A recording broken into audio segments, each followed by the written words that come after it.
ఒరే సీను రారా. వస్తున్నానమ్మా.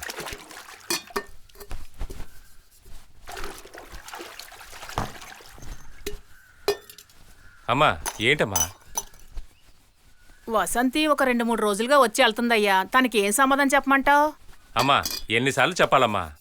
అది కాదయ్యా, అమ్మాయి చాలా మంచి అమ్మాయి. 2-3 సార్లు గుళ్ళో కూడా చూశాను. లక్షణంగా ఉంది. డబ్బుకి ఎలాంటి కొరత లేదు. సరేను ఒక మాట చెప్పయ్యా. అమ్మా ముందు కస్తూరి పెళ్లి జరగనేవమ్మా. ఊర్లో ఉన్న వాళ్ళందరూ నీ చెల్లి పెళ్లి ఎప్పుడున్నా అడుగుతున్నారమ్మా. వాళ్ళందరికీ సమాధానం చెప్పలేకపోతున్నాడు. కస్తూరికి పెళ్ళి అయ్యి వెళ్ళనివ్వు, ఆ తర్వాత చూద్దామమ్మా.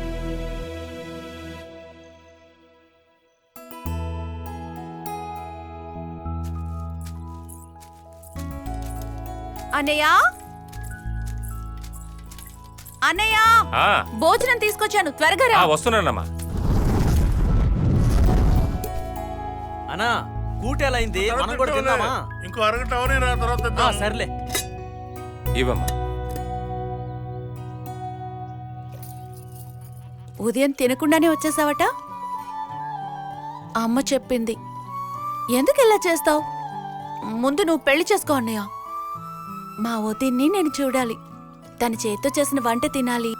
తనతో చిన్నగా పోట్లాడాలి. ఇలా చాలా కోరికలున్నాయి అన్నయ్య. వసంతక్క చెప్పే పిల్లని పెళ్లి చేసుకో అన్నయ్య. తను మన ఇంట్లో అడుగు పెడితే మనం ఇంకా బాగుంటాం. అన్నయ్య ఒప్పుకో అన్నయ్య. నాన్న లేని ఇంట్లో అన్నయ్యనమ్మా నాన్న.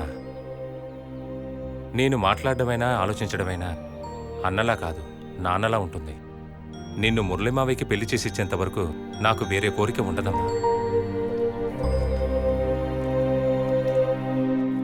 డాక్టర్ బాబు, మా ఊరు నచ్చిందా నీకు?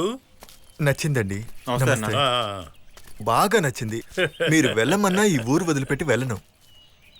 ఏంది బాబు, మేమెందుకు ఊరు నుంచి వెళ్ళమంటాం? మీ ఇష్టం వచ్చినంత కాలం ఇక్కడే ఉండొచ్చు. తర్వాత మిమ్మల్ని ఒక మాట అడగాలని ఉంది. అడగండి. అమ్మా నాన్న ఊళ్ళోనే ఉన్నారా?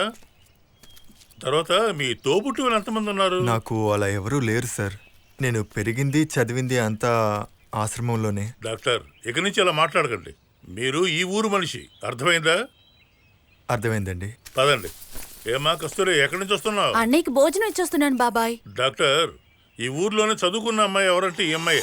తను చదువుకున్న చదువుకి ఉద్యోగం చేయాలనే ఈ అమ్మాయి కోరిక. కానీ కస్తూరి వాళ్ళ మావయ్య మురళికి ఇష్టం లేదు. ఎందుకండి? బయటకి పనికి పంపించడం అంటే మురళికి బొత్తిగా నచ్చదు. సరే బాబాయ్, నేను బయలుదేరుతాను. అలాగే. వస్తాను. సరే. రండి బాబు.